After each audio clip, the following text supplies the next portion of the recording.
Hello Geminis, and thanks for tuning in this week. I'm Astrogirl, and I'm here to tell you some great news, and that is, of course, that Mercury, your ruler, the planet of communication and clear thinking, is finally moving direct, and it has moved direct on the 10th. However, I feel that this particular Mercury retrograde, because it was in Scorpio, and Scorpio being such a deep and intense sign, I feel like really we should all wait until the 15th to really start pushing forward and starting plans for the holidays and buying gifts and New Year's Eve tickets and all those sorts of things, because that's all Mercury retrograde area, shady area that Mercury retrograde like to play with.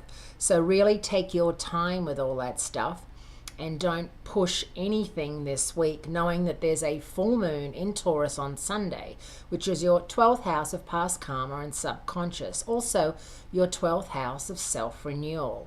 What is it that you feel bad about? What is it that you feel karmically you didn't do the right thing, or the right thing wasn't done to you by someone else, and how can you get over it and move forward?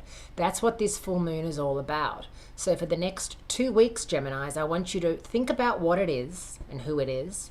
It could be something that you did that didn't involve anybody, or something that was done to you that you feel was unfair, whether it was just a twist of fate or a universal lesson or something like that, and it's taking you a long time to move on from it.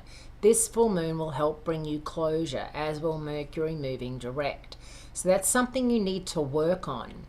It's a really intense time with most of the planets, not all, but most, in water and earth signs. And being an air sign, you along with the fire signs are feeling under pressure. You've probably got a Taurus, a Virgo, a Pisces, someone like that in your life that you feel is really ruling the roost a little bit, and you don't do well with being bossed around. But you may have to take a back seat this week, and maybe even next week, to somebody and just, curb your enthusiasm, twins, because that's the way it is for the fire and air signs right now. Thanks for tuning in, and I look forward to speaking to you again next week, Geminis.